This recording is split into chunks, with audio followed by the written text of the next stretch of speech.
एक बार फिर से आप लोग का स्वागत है मास्टरमाइंड ऑफ जीके में। फ्रेंड्स, जीविका का जो ऑफिशियल बुक है उसका अध्याय 4 हम लोग अध्ययन कर रहे हैं। कल के वीडियो में हमने देखा था फ्रेंड्स कि परिवार का मोबिलाइजेशन एवं जीविकोपार्जन संबंधी रूपरेखा, ठीक है। यानी कि जो परिवार का मोबिलाइजेशन एवं जीविकोपार्जन संबंधी रूपरेखा है उसको तैयार करना क्यों जरूरी है और कौन करेगा। तो कौन करेगा फ्रेंड्स, तो देखिए सब कल हम लोग डिटेल देख लिए थे कि जो परिवार का जो मोबिलाइजेशन है जो कौन करेगा।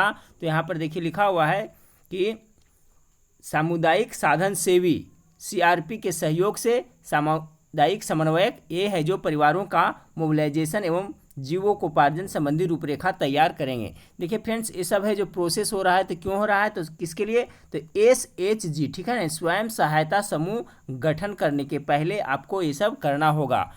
फील्ड में जाकर के परिवारों का मोबिलाइजेशन करना पड़ेगा एवं उनका जीविकोपार्जन संबंधी रूपरेखा, यानी कि वहाँ के जो गांव में लोग रह रहे हैं उनको जीविकोपार्जन अपने जीवन यापन करने के लिए क्या क्या मतलब क्या कर रहे हैं क्या नहीं कर रहे हैं उससे संबंधी रूपरेखा तैयार करना होगा। तो कौन करेगा, जो सामुदायिक समन्वयक है वो ही करेंगे। तो ये सब हम लोग देख लिए थे, ठीक है फ्रेंड्स। कहाँ तक हम लोग देख लिए थे, उससे आगे की पढ़ाई आज हम लोग करेंगे। फिर उसके बाद में हम लोग ये भी देख लिए थे फ्रेंड्स कि जब परिवार का मोबिलाइजेशन हो जाएगा उसके बाद टोला स्तर पर आयोजित आम बैठक। तो टोला स्तर पर आयोजित आम बैठक क्यों जरूरी है ये देख लिए थे।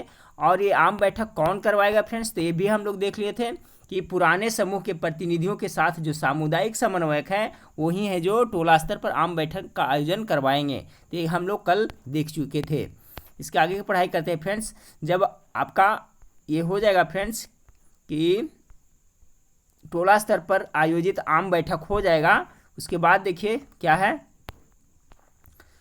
परिणाम में फिर क्या हो जाएगा फ्रेंड्स कि 15 से 20 सदस्यों के समूह का गठन किया जा चुका है जो एक सूत्र में बंधने, समय देने, अनुभवों व समस्याओं को बांटने, अनुबंध करने और समूह को अपनी बचत सौंपने के लिए तत्पर होगा। जब आपका आम सभा का गठन हो जाएगा, टोला स्तर पर आम सभा का गठन हो जाएगा। उसके बाद में देखिए फ्रेंड्स, आपको इस तरह से बुक में दिया हुआ है, कुछ चार्ट दिया हुआ है फ्रेंड्स। आपको गांव जाइएगा तो सर्वे करके मेरे ख्याल से आपको ये सब चार्ट यहाँ पर लाना होगा कि कौन सा गांव गए थे, गांव का नाम, क्लस्टर का नाम, प्रखंड का नाम, फिर जिला, कुल जनसंख्या वहाँ का कितना है, लक्षित जनसंख्या कितना है। फिर आपको इसमें देखिए दिया हुआ क्रम संख्या है, ये टोला का नाम है, कौन सा टोला उसका नाम लिखना है। फिर अनुसूचित जाति कितना, अनुसूचित जनजाति कितना है, पिछड़ी जाति कितना है, अत्यंत पिछड़ा जाति, सामान्य अल्पसंख्यक, ये सब है जो फ्रेंड्स आपको लिस्ट दिया जाएगा। आप गांव जाइएगा तो ये सब आपको सर्वे करके लाना होगा। उसके बाद में देखिए फिर फ्रेंड्स वहाँ पर देखिए ये इम्पॉर्टेंट है कि जो इस गांव में आप जिस गांव का आप भ्रमण किए हैं तो वहाँ का सर्वे करने जाइएगा तो देखिए यस नो में यहाँ पर आपको इस तरह से लिस्ट करके लाना पड़ेगा। पहला में कि आंगनबाड़ी केंद्र उस गांव में या टोला में है या नहीं, तो है, अगर है तो वहाँ पर हाँ करके लाएंगे फ्रेंड्स, और नहीं है तो नहीं। प्राथमिक विद्यालय वहाँ है या नहीं, निजी ट्यूशन सेंटर है या नहीं, मध्य विद्यालय, उच्च मध्य विद्यालय, ये सब आपको सब सर्वे करके लाना है। फिर जन वितरण प्रणाली की दुकान, प्राथमिक चिकित्सा केंद्र, निजी चिकित्सा केंद्र, उप प्राथमिक चिकित्सा केंद्र, डाकघर वहाँ है या नहीं, थाना, पब्लिक टेलीफोन, निजी ट्यूबवेल, चापाकल, ट्रैक्टर, पाइप द्वारा बोरिंग, खुदाई वाले कुएं, फिर सार्वजनिक तालाब, सामुदायिक भवन, सार्वजनिक बगीचा, नहर, ये सब है कि नहीं गांव में, वो सर्वे करके आपको लाना होगा। देखिए लंबा लिस्ट है। उसी तरह से किराना दुकान है या नहीं, चाय का दुकान, कपड़े की दुकान, सोनार की दुकान, नाई का दुकान, भोजनालय, पान की दुकान। फिर उसके बाद में है दुग्ध व्यवस्था, सुअर पालन, मत्स्य पालन, मुर्गी पालन, पक्की सड़क, ये सब है कि नहीं। उसका कच्ची सड़क, रेल यातायात, बस पड़ाव, रिक्शा की सुविधा, अन्य। देखिए फ्रेंड्स, ये आपका यहाँ पर देखिए इस पर थोड़ा ध्यान दीजिएगा कि जिस गांव में जाइएगा तो वहाँ मत्स्य पालन हो रहा है या नहीं, मुर्गी पालन हो रहा है या नहीं, पक्की सड़क है या नहीं। तो देखिए जीविका परियोजना है जो गरीब लोगों के उत्थान के लिए, गरीब महिला के लिए उत्थान के लिए क्या करते हैं फ्रेंड्स, प्रोत्साहन देते हैं और कम ब्याज दर पे उनको क्या है, कम ब्याज दर पर उनको पैसा दिया जाता है, यानी ऋण दिया जाता है। तो किसके लिए दिया जाता है, तो इसे देखिए छोटा छोटा रोजगार करने के लिए ही दिया जाता है, जैसे मत्स्य पालन, मुर्गी पालन और पक्की सड़क। इसलिए फ्रेंड्स अब जब गांव जाइएगा तो सर्वे करके आइएगा तो ये सब के बारे में टोटल आपको वहाँ पर रिपोर्ट करके जाना है कि वहाँ पे मत्स्य पालन पहले से हो रहा है या नहीं हो रहा है, वहाँ मुर्गी पालन हो रहा है या नहीं हो रहा है, पक्की सड़क है या नहीं है, कच्ची सड़क है या नहीं, ये सब आपको लिख करके ले जाना होगा। तो ये देखिए बुक में दिया हुआ इस तरह से। उसके बाद में देखिए बैंकों के बारे में जानकारी, जिस गांव में आप जाइएगा फ्रेंड्स, जिस गांव में विजिट करिएगा तो वहाँ पर देखिए बैंक यानी कार्य सीमा के अंतर्गत आने वाले बैंकों के नाम एवं पता, वहाँ कौन कौन सा बैंक है उनका नाम और पता लिख करके भी आपको जाना होगा। ठीक है फ्रेंड्स, आगे देखिए, आगे रहे एजेंसी का नाम है कुल सहायता समूह। ये देखिए इंपॉर्टेंट है फ्रेंड्स चार्ट, कि देखिए जिस गांव में आप विजिट करने के लिए गए हैं तो वहाँ टोटल कुल स्वयं सहायता समूह यानी ए से जी कितने हैं, कितना है जो स्वयं सहायता समूह का गठन वहाँ किया गया है और उसकी स्थिति कैसी है। जो स्वयं सहायता समूह गठन किया गया है वो ठीक ढंग से चल रहा है या नहीं, उसकी स्थिति आपको यहाँ पर नोट करके लाना होगा। मान लीजिए कि स्वयं सहायता समूह 3 है, उसमें से 2 चल रहा है, 1 नहीं चल रहा है, तो सब आपको रिपोर्ट करना होगा। इस तरह से आपको सर्वे करके वहाँ से लाना है। ठीक है फ्रेंड्स, तो अध्याय 4 यही आपका लास्ट हो गया फ्रेंड्स। उसके बाद में अध्याय 5 आता है जो काफ़ी इंपॉर्टेंट है। इससे संबंधित पहले मैं भी वीडियो बना दिया हूँ फ्रेंड्स, लेकिन फिर भी कुछ लोग डिमांड कर रहे हैं फ्रेंड्स, तो मैं बना देता हूँ। क्या है कि बार बार रिपीट करने से याद होता है, थोड़ा वक्त लगेगा फ्रेंड्स, लेकिन ध्यानपूर्वक पढ़ें। इससे क्या है कि आपकी तैयारी और जीविका के बारे में अभी से कुछ जानकारी हो जाएगी, तो आगे आपको काम विलेज इंटर्नशिप में काफ़ी मदद मिलेगी। तो वीडियो अच्छा लगेगा तो लाइक ज़रूर करिएगा फ्रेंड्स, और इसका पीडीएफ भी फ्रेंड्स मैं इस वीडियो के नीचे में डिस्क्रिप्शन में दे रहा हूँ। अध्याय 3 तक का मैं पीडीएफ अपनी वेबसाइट पे अपलोड कर दिया हूँ फ्रेंड्स, तो उस पर जाकर के देखें। अध्याय 4 और 5 का पीडीएफ मैं कल अपलोड कर दूंगा। तो चलिए फ्रेंड्स आज का पढ़ाई शुरू करते हैं। आज हम लोग अध्याय 5 देखेंगे और ये बहुत ही इंपॉर्टेंट अध्याय है, क्योंकि फ्रेंड्स जीविका में फोकस किस पे होता है, तो स्वयं सहायता समूह का गठन पे। और जो सीसी और एसी है जो भी है फ्रेंड्स, तो स्वयं सहायता समूह का गठन करवाना ही उनका मुख्य उद्देश्य है और स्वयं सहायता समूह को ठीक से चलाना। तो आज का ये चैप्टर बहुत काफ़ी इंपॉर्टेंट है। तो चलिए पढ़ाई को शुरू करते हैं। ये देखिए यहाँ पर स्वयं सहायता समूह का गठन। तो स्वयं सहायता समूह का गठन के मुख्य बिंदु क्या क्या है उसको पहले देखते हैं। पहला बिंदु आपका है कि लगातार 3-4 बार तक किसी टोले में समुदाय के साथ परियोजना संबंधी जानकारी प्रदान करने के बाद लक्ष्य समूह की 10-15 महिलाएं नियमित रूप से उपस्थित होती है और समरूप समूह का निर्माण करने के लिए उत्सुक होती है।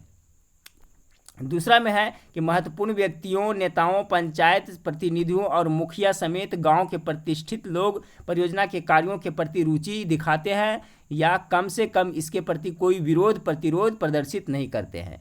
ये आपका हो गया फ्रेंड्स स्वयं सहायता समूह के मुख्य बिंदु।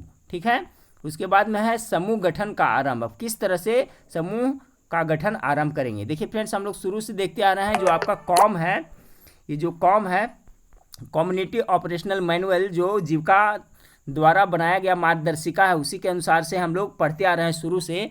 तो और शुरू में हम लोग क्या देखें फ्रेंड्स कि किस तरह से मतलब कि यह परियोजना है जो एक योजनाबद्ध तरीके से काम करता है। किस तरह से पहले गांव का सिलेक्शन किया जाता है, पहले पंचायत का सिलेक्शन किया जाता है, उसके बाद गांव का सिलेक्शन किया जाता है, और कौन सा गांव पे विशेष ध्यान दिया जाता है, तो ऐसे गांव पे विशेष ध्यान दिया जाता है जो काफ़ी पिछड़ा हुआ है, जहाँ पर स्वयं सहायता समूह का गठन नहीं हुआ है फ्रेंड्स।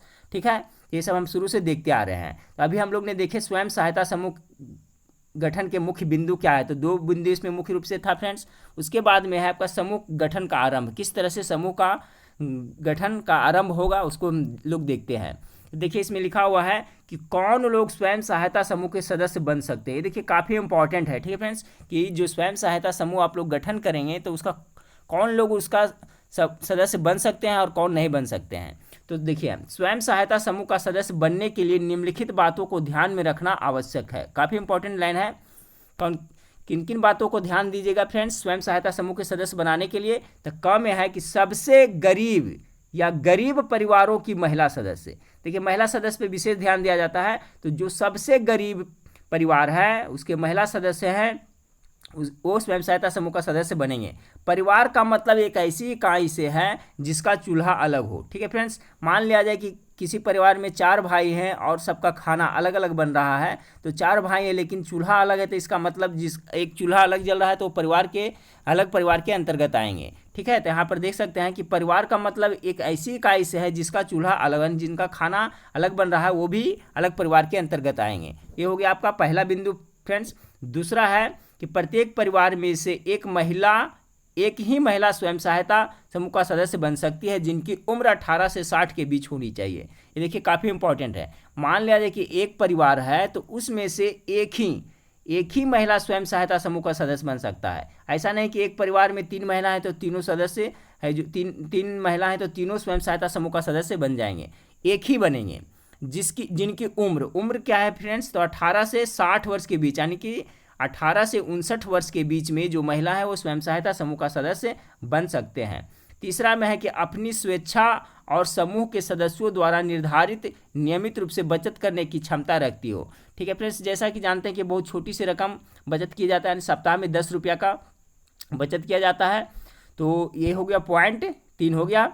हम लोग क्या देख रहे हैं फ्रेंड्स, फिर से एक बार रिपीट करते हैं कि कौन लोग स्वयं सहायता समूह के सदस्य बन सकते हैं। तो क देख लिए, ख देख लिए, और ग में है कि अपनी स्वेच्छा और समूह के सदस्यों द्वारा निर्धारित, यानी समूह के सदस्य जो निर्धारित करेंगे पैसा, वो नियमित रूप से बचत करने की क्षमता रखती हो। 3 पॉइंट हो गया फ्रेंड्स। चौथा देखते हैं स्वयं सहायता समूह के सदस्य बनने की योग्यता। चौथा में है कि समूह में काम करने के इच्छुक हो। ठीक है, यानी कि वो इंटरेस्टेड हो कि हाँ समूह में हम लोग काम करेंगे। 5वां में कि बैठक में समय देने के लिए तैयार हो। ऐसा नहीं फ्रेंड्स कि बैठक हो और वो बैठक में मौजूद न हो, यानी कि उनको बता दिया जाएगा कि जब भी बैठक होगा स्वयं सहायता समूह को तो आपको समय वहाँ पर देना होगा, तभी उनको इस समूह का सदस्य बनाइएगा और बना सकते हैं। ठीक है, तो ये आपका क्या हो गया कि स्वयं सहायता समूह के सदस्य बन सकते हैं। कौन बन सकते हैं, तो ये यहाँ पर देखिए, यहाँ पर लिखा हुआ था कि निम्नलिखित बातों को ध्यान में रखना आवश्यक है। तो आपका क ख ग घ च, ठीक है फ्रेंड्स, इन बातों को ध्यान रखिएगा। दूसरा में है कि जैसे ही लक्ष्य समूह 10-15 महिलाएं चिन्हित होती है, सामुदायिक समन्वयक यानी कि कम्युनिटी कोऑर्डिनेटर को इन संभावित महिला सदस्यों के बीच कार्यक्रम की अवधारणा स्वयं सहायता समूह के बारे में विस्तार से रखनी होगी। जब 10-15 महिलाएं का सिलेक्शन हो जाएगा, सब रेडी हो जाएंगे कि हाँ हम लोग समूह में काम करेंगे, तो जो कम्युनिटी कोऑर्डिनेटर हैं उनको परियोजना के बारे में यानी स्वयं सहायता समूह के बारे में विस्तार से बताइएगा, डिटेल में बताइएगा, तब उनको डिटेल में बताइएगा। चलिए पॉइंट नंबर 3 में देखते हैं क्या है। पॉइंट नंबर 3 किसका है फ्रेंड्स, फिर से यहाँ पर से देख ले कि स्वयं समूह का गठन आरंभ। तो समूह के गठन का आरंभ में पहला पॉइंट हो गया था कि उसका सदस्य कौन बनेंगे। ठीक है फ्रेंड्स, दूसरा पॉइंट में है कि ये देख लिए कि जब लक्ष्य समूह इतना महिलाएं हो जाएंगी, तो फिर तीसरा में हम लोग देखिए क्या है। तीसरा पॉइंट में है कि यह काम फ्लिप चार्ट तथा अन्य IEC यानी सूचना शिक्षा एवं संचार सामग्री जैसे फिल्म आदि परियोजना की जानकारी देने के लिए निर्मित फिल्मों के माध्यम से किया जाएगा। सामुदायिक समन्वयक समूह के सदस्य से परामर्श कर प्रथम औपचारिक बैठक की तिथि और बचत की राशि तय करेगा।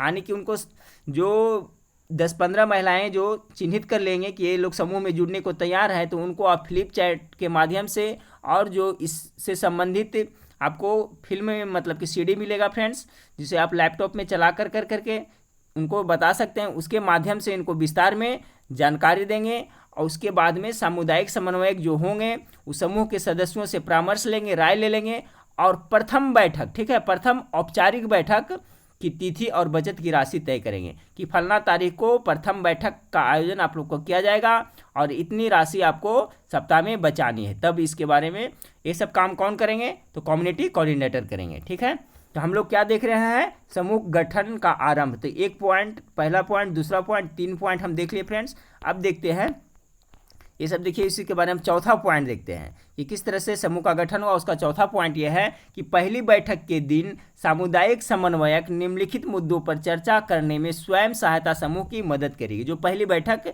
होगी उसमें जो कम्युनिटी कोऑर्डिनेटर है जो इन मुद्दों पर चर्चा करने में स्वयं सहायता समूह की मदद करें। क्या कौन सा है, तो पहला में कि प्रत्येक सप्ताह में सदस्यों की बचत राशि तय करवाना, कितना पैसा आपको बचत करवाना है, 10 रुपया या 20 रुपया। उसी तरह से ख में है साप्ताहिक बैठक का दिन एवं समय तय करवाना। ये सब है जो पहली बैठग के दिन सामुदायिक समन्वयक है जो स्वयं सहायता को समूह को मदद करेंगे इन सब बातों के लिए। तो प्रत्येक सप्ताह में सदस्यों की बचत राशि तय करवाएंगे, साप्ताहिक बैठक का दिन और समय तय करवाना। तीसरा में है कि समुदाय द्वारा स्वयं सहायता समूह की कुछ जरूरी नियमावली का निर्माण, साप्ताहिक बैठक जैसे साप्ताहिक बैठक, साप्ताहिक बचत राशि, समूह का नामकरण, समूह के प्रतिनिधि एवं प्रतिनिधियों के चयन के बारे में बताना है।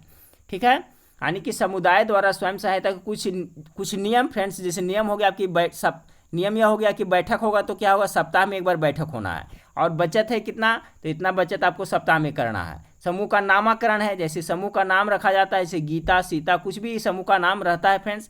समूह के प्रतिनिधियों के चयन के बारे में बताना। फिर आगे है, अगला है घ कि समूह चलाने के लिए ऊपर लिखे बातों को आवश्यक रूप से पालन करने की इच्छा रखना, यानी कि जो भी ये सब बातें बता रहे हैं उसका पालन आपको हर हाल में करना है, ये सभी बातें उनको बताना है। चलिए अब पॉइंट नंबर 5 को देखते हैं।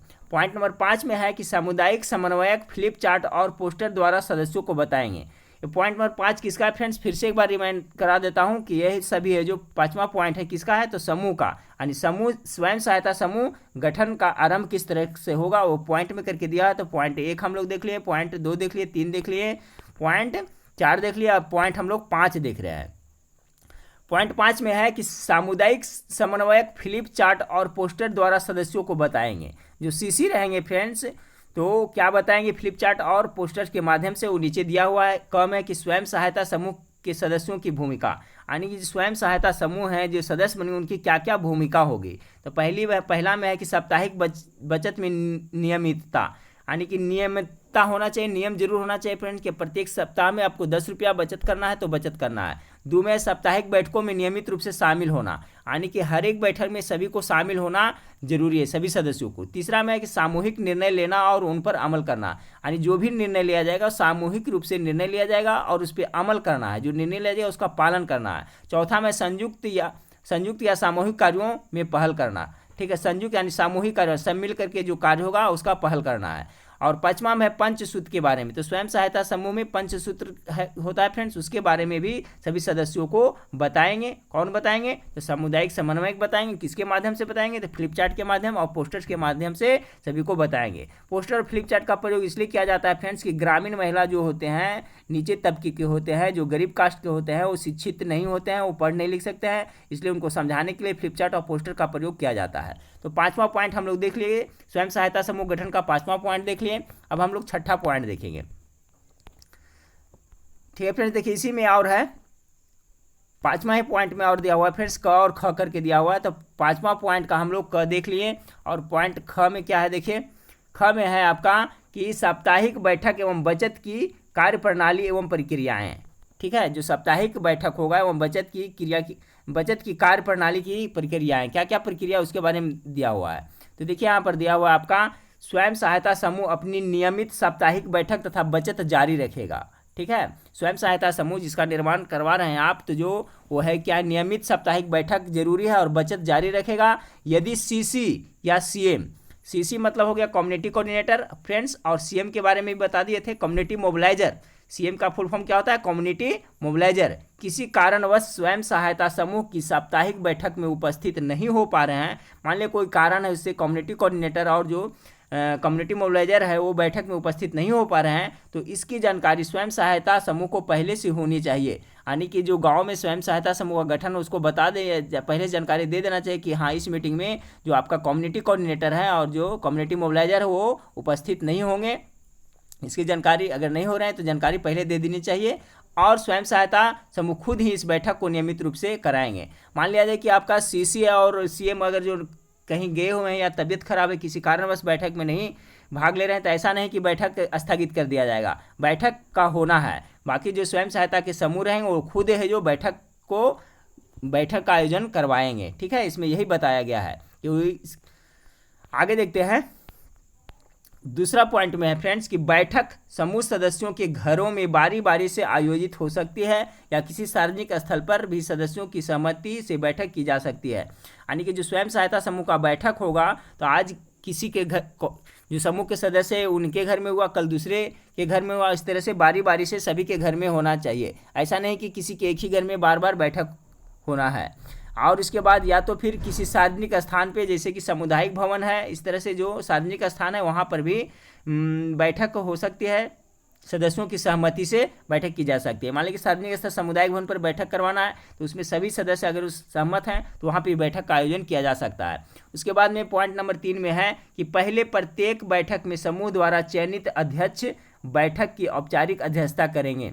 यहाँ पर देखिए क्या लिखा हुआ है कि पहले प्रत्येक बैठक में समूह द्वारा चयनित, देखिए जो स्वयं सहायता समूह होता है फ्रेंड्स, उसमें पद होता है, अध्यक्ष होता है, कोषाध्यक्ष होता है और सचिव होता है। तो स्वयं सहायता समूह में सब मिल करके अध्यक्ष, कोषाध्यक्ष और सचिव का चुनाव करते हैं। उसी के बारे में दिया हुआ है कि पहले प्रत्येक बैठक में समूह द्वारा चयनित, समूह द्वारा ही चयन किया जाता है कि जो स्वयं सहायता समूह गठन किया जा रहा है इसका अध्यक्ष कौन होंगे। तो इसी के बारे में बताया गया है कि पहले प्रत्येक बैठक में समूह द्वारा चयनित अध्यक्ष बैठक की औपचारिक अध्यक्षता करेगी, लेकिन प्रत्येक बैठक के लिए समूह के सदस्य जिसके घर में बैठक प्रस्तावित हो उस सदस्य को बैठक की अध्यक्षता के लिए चुनेंगे, या अगर सार्वजनिक स्थल पर बैठक हो रही हो तो बारी बारी से प्रत्येक सदस्य को अध्यक्षता करने का मौका मिलेगा। कहने का मतलब है फ्रेंड्स कि जो बैठक का आयोजन किया जाएगा तो ऐसा नहीं कि जो पहले समूह के जो अध्यक्ष चुनेंगे वो ही हर बार बैठक की अध्यक्षता करेंगे, नहीं, हर एक मीटिंग में बारी बारी से हर एक सदस्य को अध्यक्षता करने का मौका दिया जाना चाहिए, यही बात इसमें लिखा हुआ है। फिर अब हो गया आपको पॉइंट नंबर 4, इससे प्रत्येक सदस्य को समूह की बैठक की अध्यक्षता करने का अवसर मिलेगा। समूह का अध्यक्ष बैठक की समुचित रूप से अध्यक्षता करने में इन सदस्यों की मदद करेंगे। यानी स्वयं सहायता समूह का जो एक मेन अध्यक्ष चुने जाएंगे फ्रेंड्स, तो जब कहीं पे बैठक हो रहा है तो उसमें समूह के किसी दूसरे सदस्य को बोलेंगे कि आज आप इस बैठक की अध्यक्षता करें, और जो अध्यक्ष हैं वहाँ पर रहेंगे और उनकी मदद करेंगे। 5वां पॉइंट में, यदि गांव में पंचायत भवन, सामुदायिक भवन उपलब्ध हो तो बैठक स्थल के रूप में इस्तेमाल किया जाना चाहिए। अभी मैंने बताया कि यदि गांव में पंचायत भवन है, सामुदायिक भवन है, तो वहां पर सभी की सहमति से बैठक का आयोजन किया जा सकता है। चलिए अगला पॉइंट आगे देखते हैं क्या है। पॉइंट नंबर 6 में देखिए क्या है।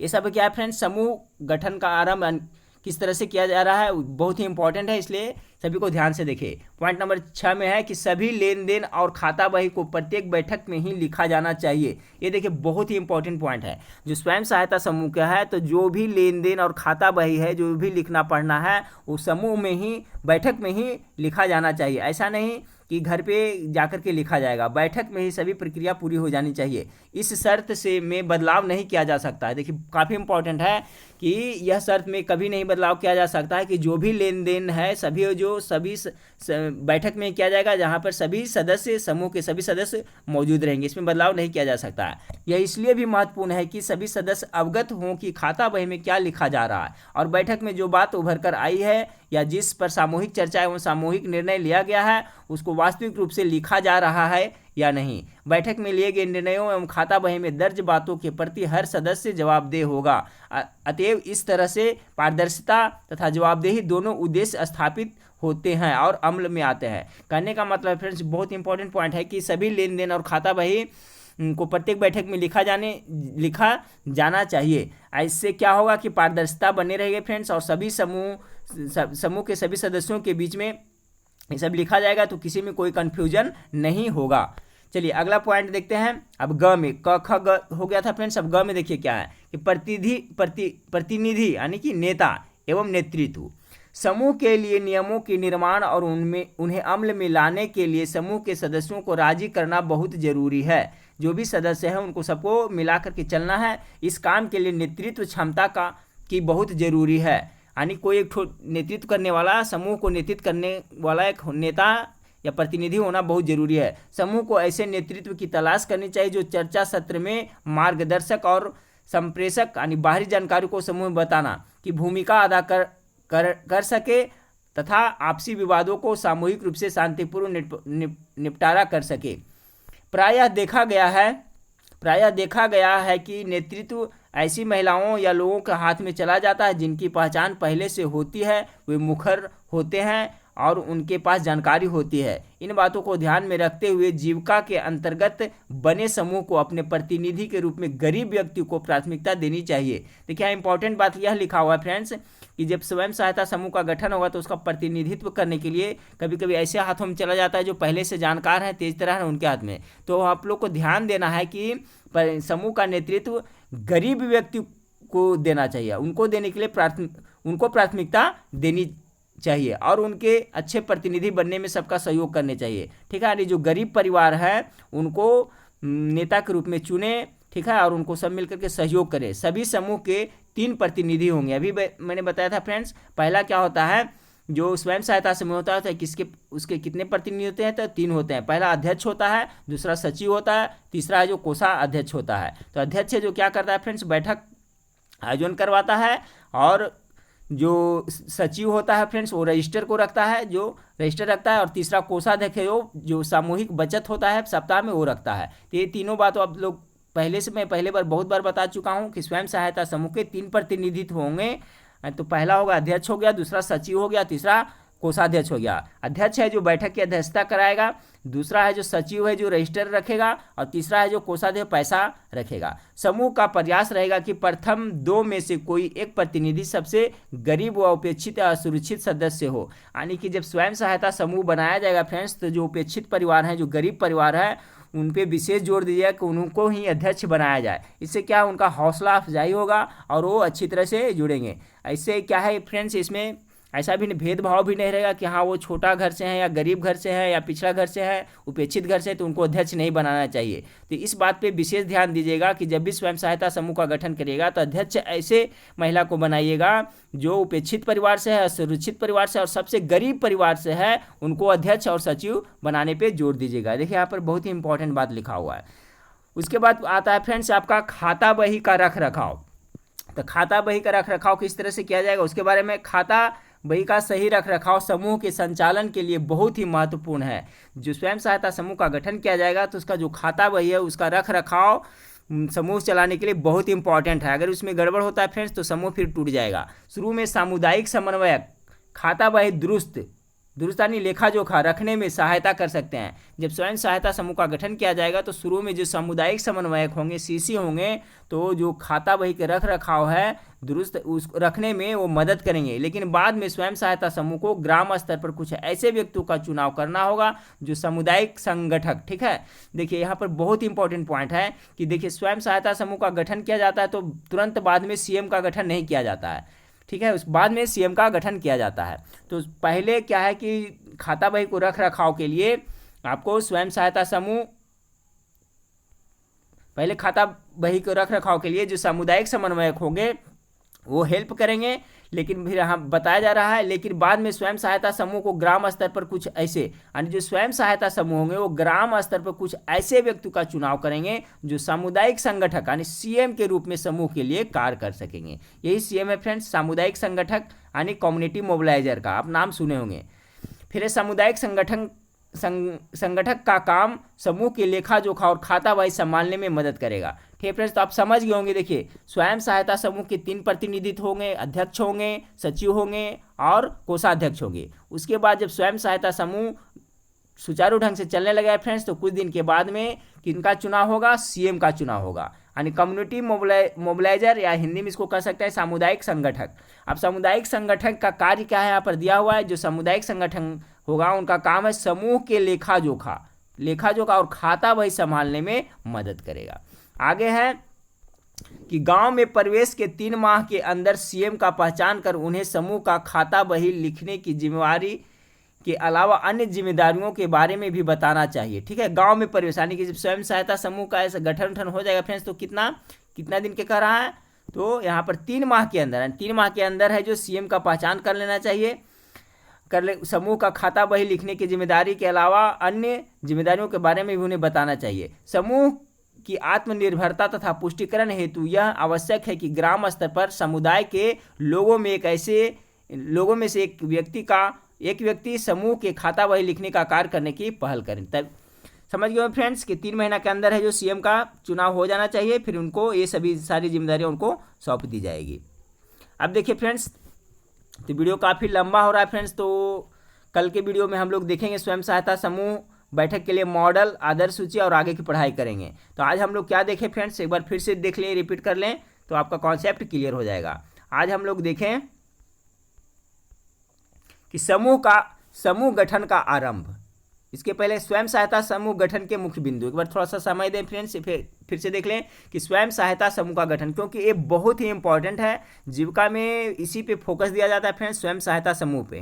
तो स्वयं सहायता समूह के गठन के मुख्य बिंदु हम लोग देख लिए थे। उसके बाद स्वयं सहायता समूह गठन का आरंभ किस तरह से करेंगे, तो सबसे पहला हम लोग पॉइंट 1 में देखेंगे कि स्वयं सहायता समूह के सदस्य कौन बन सकते हैं। उसके बाद में इसके कौन बनते हैं इसके बिंदु दिया है।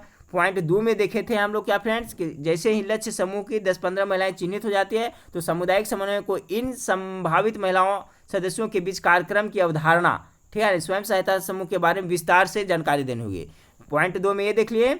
उसके बाद पॉइंट 3 में हम लोग देखें फ्लिप चार्ट के माध्यम से ये सब उनको परियोजना के बारे में डिटेल जानकारी देनी है, तो ये सब हम लोग देख लिए फ्रेंड्स। पॉइंट 4 पॉइंट देख लिए, पॉइंट 5 देख लिए। तो ये सब हम क्या था फ्रेंड्स कि जो स्वयं सहायता समूह का गठन होगा, समूह गठन का आरंभ कैसे होगा, वही हम लोग आज देखे। तो काफ़ी इंपॉर्टेंट टॉपिक था फ्रेंड्स। तो हम लोग आज देख लिए कि स्वयं सहायता समूह गठन का आरंभ किस तरह से करना है। आप लोग को जो CCAC बनेगा फ्रेंड्स, आपका यही कार्य होगा, और मेरे ख्याल से विलेज इंटर्नशिप में भी आपको यही सब बताया जाएगा, क्योंकि जो ऑफिशियल बुक है फ्रेंड्स यही नियम कानून है, इसी तरह से जीविका परियोजना कार्य करती है। तो देखिए फ्रेंड्स, आज हम लोग देख लिए स्वयं सहायता समूह का गठन का आरंभ किस तरह से किया जाता है, वो हम लोग का आज कंप्लीट हो गया। ये अध्याय 5 है फ्रेंड्स, इसमें जितने पॉइंट्स है सभी को हम लोग देख लिए। उसके बाद में हम लोग कल के वीडियो में देखेंगे स्वयं सहायता समूह के लिए मॉडल आदर्श सूची, इसके आगे की पढ़ाई कल हम लोग देखेंगे। और फ्रेंड्स इसको पढ़ने के लिए इस बुक जो सभी पढ़ा रहा है ऑफिशियल बुक फ्रेंड्स, इसका जो पढ़ाई करने के लिए वीडियो के नीचे डिस्क्रिप्शन में मैं पोस्ट करके लिख करके अपने वेबसाइट पे लोड कर दे रहा हूँ फ्रेंड्स, और उसका लिंक है जो डिस्क्रिप्शन में दे रहा हूँ, तो उस पर जाकर के आप आराम से पढ़ सकते हैं। ठीक फ्रेंड्स, तो नेक्स्ट वीडियो में फिर मिलते हैं। देखने के लिए थैंक यू, धन्यवाद।